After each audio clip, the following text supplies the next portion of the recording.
you raise your right hand? Do you swear to tell the truth, the whole truth, and nothing but the truth so help you God? Yes, ma'am, I do. And can you introduce yourself to the jury, and then also go ahead and spell your last name for the court reporter? I'm Special Agent Joseph Clark. It's spelled Josephclark. Okay. And you said you were a special agent. Who do you work for? I'm currently working with the Georgia Bureau of Investigations in the investigative division. And what region do you work out of? I work out of the Region 10 Atlanta office. Okay. And what region is Barrow County in? Barrow is in Region 8. Or 11. Or 11, excuse me, Region 11, sorry. So in the Atlanta office, you said you were in the investigative division. What exactly do y'all do in the Atlanta office? So the Atlanta office is a little different. We cover pretty much everything in the metro. GBI does the same thing where we support local agencies, primarily dealing with felony type cases. Region 10 specifically, due to the difference in the population, we primarily work homicides and majority of officer-involved shootings within the state. And generally speaking, in order to become involved in an investigation, how does that happen with the GBI? So with the GBI, we have to be requested as a request agency, and usually we get a notification that, hey, we need your assistance. From that point, they'll assess of what resources they need, and from there, we'll go ahead and disperse the resources, depending on how big the scene is, small or large, or if we need to pull other regions and other agents from different places to accommodate what's requested of us. So in this case, was the GBI requested to help with the Apalachee High School shooting?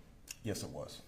So even though Barrow County is in Region 11, were other regions requested to help as well?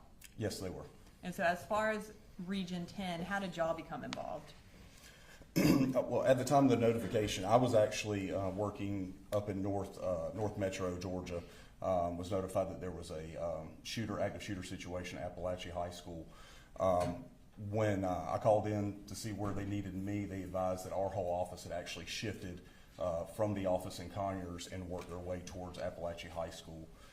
Myself, I let our supervisors know, due to our high volume of calls that we have, that I would respond down to the Atlanta area. That way, if something did go out, we would have personnel at Region 10 to be able to accommodate what's requested of us at that time.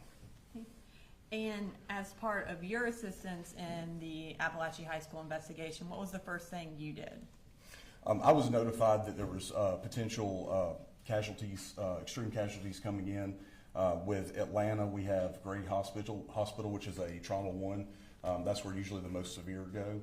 I was advised that we would have patients going there. There was several numbers going around due to the chaos. There wasn't an exact number, but there would be multiple people coming in, possibly there as well as CHOA. So they asked me to respond to Grady. Since we go to Grady so much, we know the processes, we know, how to get things working. So they asked me to go and respond there and then start the process. Okay. So I guess initially you were unsure of how many people would actually be coming to Grady. When you arrived, did you determine how many patients had actually come to Grady? Eventually it was determined that there was, I originally heard that there was 3, and then there was 2, and then there was 1 patient that was at Grady Hospital. Okay. Was anyone else at Grady Hospital in addition to patients? Yes, the family members of 1 person was there at Grady Hospital. Okay. And how did those family members end up at Grady? The family members were originally in the understanding that their family member was being transported there due to their injuries. They weren't advised that that person was not there at Grady. So when they arrived, I had to make contact with them. Okay. And did you have to do any sort of notification to that family? Yes, once the family got there, basically what I did is I set up a family room for everybody and called in resources with Grady. They provided the family room for me as well as the other agents that were there.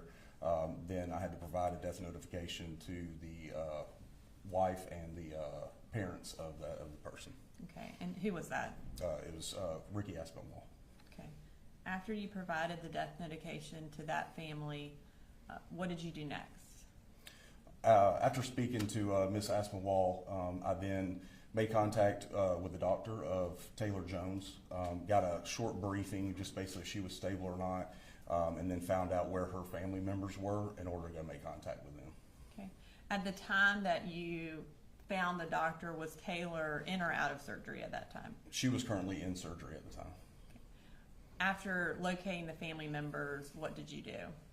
After locating the family members, we were able to obtain the evidence or the clothing of Miss Jones. Since she was in surgery, they had already removed that and gave that into our possession.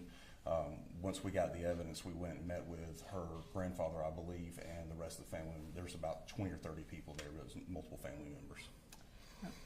Given Taylor's situation, were you ever able to talk to her or interview her while you were at Grady? No, ma'am. She was in surgery the whole time, so we just didn't have a chance to talk to her. Okay.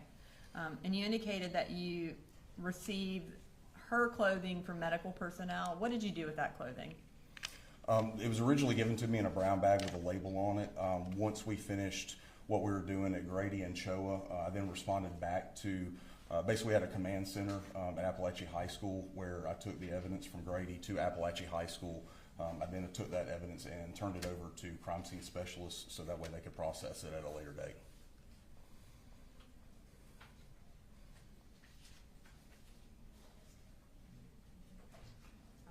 And where did you photograph her clothing?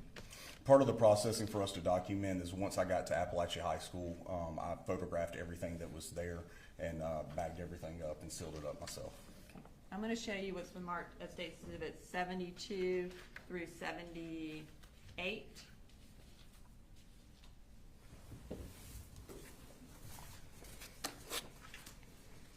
Will you review those and let me know if you recognize them?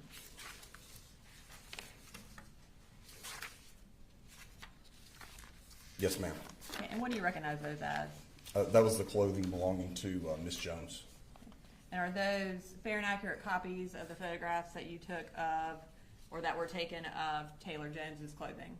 Yes, it is. At this time, Your Honor, I'd like to introduce into evidence State's Exhibit 72 through 79. No objection. 79 or 78? 78. 72 through 78.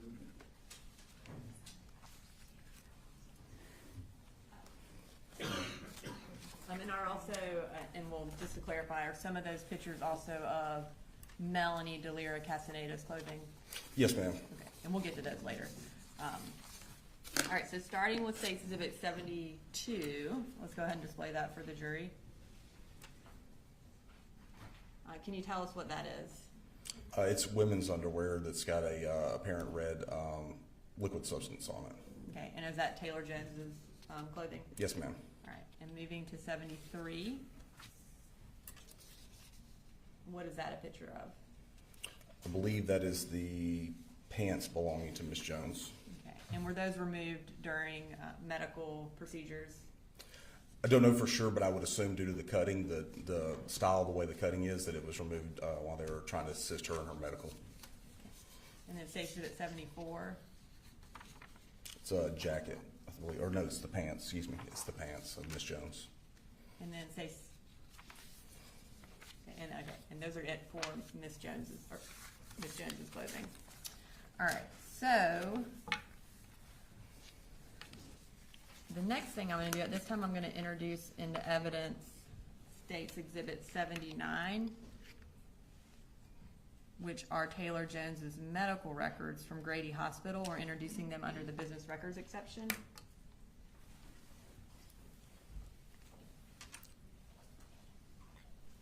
And the entirety of the records are electronic, and we've printed out a portion that are relevant for Agent Clark's testimony. Any objection? No, Your Honor.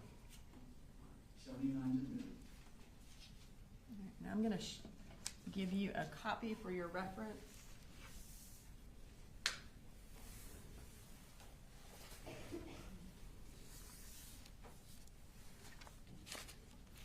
I know you're not a medical professional, but I know you did speak with some at the hospital. I want to talk through Taylor Jones's records with you so we can talk through what her injuries were and what the treatment was. Yes, ma'am. So you said that Taylor was admitted at Grady. Can you tell us what they have for her full name and her date of birth there at Grady? They have her listed as Taylor Leanne Jones with a date of birth of 10/14 of 2009. Okay. And on the next page, can you tell us how she was transported to Grady? Yes, ma'am. On the September 4th of 2024, she was transported via air vac. And is that like a helicopter? Yes, ma'am, or life flight is another term for it. What time did she arrive at the hospital? 11:38. And if you could refer to the next page, can you tell us what the description of Taylor's condition was under medical decision-making? Yes, ma'am. It states that the patient is 14-year-old female with a GSW or gunshot wound and massive swelling to left thigh with tourniquet in place. Patient appears pale with cyanotic mucous membranes and a cool skin. O2 being delivered via NRB mask. She was speaking, oriented, and maintained her airway. No traumatic injuries noted to head and neck. Manual and automated blood pressure cuff unable to assess BP. On arrival with only access present, an IO in the injured leg and 20 G IV in left hand. Access rapidly established with peripheral IV and A-line placed in right femoral artery. Patient given 2 units with rapid infusion device. Once BP obtained, patient rolled and no other injuries noted.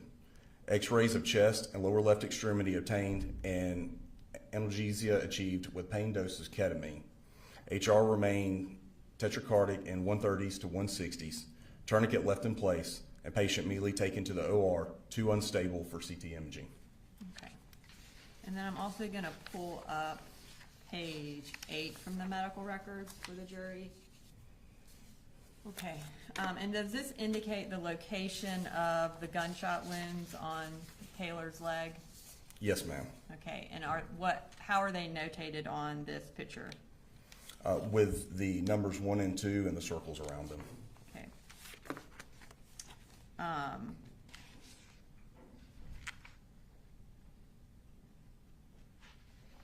right, and now we're going to move to the next page. Will you read what it says under the section HPI? Says 14 FSP GSW or gunshot wound to LLE lower leg extremity brought from Athens to Grady by life flight with tourniquet in place on lower left extremity. Taken directly to OR by trauma, large thigh hematoma, and 2 ballistic injuries. Admitted to the CQ, which is surgery intensive care unit, post-op for hemorrhagic shock and ventilator management. And then will you read us also what list of procedures were done to Taylor while she was at the hospital? States 9-4 R subclavian cordis, 9-4 femoral artery, 9-4 ballistic wound exploration with the following: primary repair of SFA, femoral vein ligation, profound branch ligation, lower limb extremity X-fix and 4-compartment fasciotomy, 9-6 left femur IMN and fasciotomy wound closure.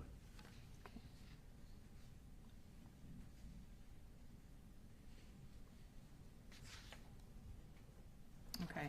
And then next I want to talk briefly about what Taylor's mental state was while she was at the hospital. If you could turn to the next page, will you read the highlighted portion under history of present illness? Yes, ma'am. States the patient appeared anxious, has had difficulty sleeping, averaging 3 hours a night, and has been ruminating about the details of the tragic school shooting. She has been having a lot of flashbacks and nightmares and is easily triggered by the things that remind her of the shooting, e.g. loud noises. The patient has had tremendous family support from great-grandfather, her custodial parent, siblings, friends, and clergy who are all around the clock.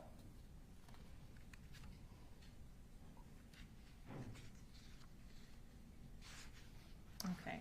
And then let's go to the next page, which lists her final diagnoses. Can you tell us what those were? Yes, ma'am. It states displayed fracture of left femur, acute respiratory failure, traumatic shock, major laceration of femoral artery, left leg, major laceration of femoral vein at hip and thigh level, left leg, acute prosthomoratic anemia, displaced commuted fracture of shaft of left femur, puncture wound without foreign body, left lower leg, lesion of lateral nerve, left lower limb, acute stress reaction, sleep terrors, anxiety disorder. And can you tell us what her date of discharge was? Yes, ma'am. It shows 9/4/24 is being administered, and her discharge date was 9/15 of 2024.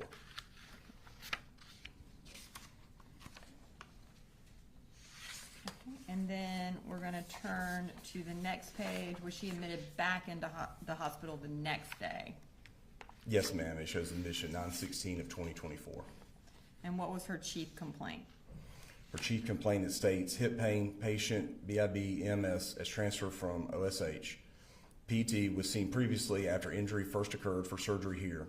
PT reports increased pain to SX site. And when was she released that day? The discharge date was for 9/17 of 2024. And then was she readmitted again on September 23rd of 2024? Yes, ma'am, she was. Okay. And what was she admitted for that day? It states that GSW of 9/4, lower left extremity, new blood clot in lower left extremity from prox fem through gastric, had a fall today and hurt her knee. And what was the discharge date for that one? Discharge was on 9/24 of 2024. Okay. All right. So you indicated earlier that you, I guess, were made aware that there would be patients at Grady and also Children's Healthcare of Atlanta. Did you ultimately go to Children's Healthcare of Atlanta as well? Yes, I did. And when did you do that? After speaking with Ms. Jones's family members and providing them with an update and the process of what we'd be doing, myself and the other agents then recollaborated and moved over to CHOA, which was not far down the street. Okay. And when you went to CHOA, what was the first thing that you did? We entered into their emergency room, found out where Miss Melanie Del Rey Castaneda was located. Okay. And did you go see her? Yes, we did. And when you arrived, what was her condition? They were prepping her for surgery. She was in the room in a bed, and they were prepping her. Okay. What did you do after you went and saw her and she was being prepped for surgery? While she was being prepped, I went and met with the charge nurse, advised her who I was, asked if there was any evidence that they may have collected while providing medical treatment. They advised me that there was. Okay. And what evidence was that? It was a bag of clothes as well. Did you take those clothes into evidence as well? Yes, ma'am, I did. And what did you do with those clothes? After collecting the evidence and once we were finished at CHOA, I then also took that along with Ms. Jones's items at the same time to Apalachee High School, where I processed it, sealed it up, and then transferred custody over to our crime scene specialist. And in processing it, did you also take pictures of those clothes? Yes, ma'am, I did. Okay. And I believe those are States Exhibit 75 through 78, and they've already been introduced into evidence. So I'm going to start with States Exhibit 75 and display that. Can you tell us what that is? Yes, ma'am. It's a Mack Trucks shirt. And was that the shirt being worn by Miss Delira Castaneda? Yes, ma'am, it is. All right, moving to 76. And what is that a picture of? It's a gauze with a red liquid substance that was on it. Okay. And then moving to States Exhibit 77. What is that a picture of? It's a Gap sweatshirt with a red liquid substance on it, and it's also been cut. Okay. And then States Exhibit 78. And what is that? It's the same Gap shirt. I'm just displaying it, showing how it's cut and not in one piece. Okay. Does it also show the blood on, or the Red what we liquid presume substance. is blood on the inside? Yes, ma'am. I don't have any further questions. Thank you. No questions, Judge. Thank you. Thank you, sir. You're free to go. Thanks, Your Honor.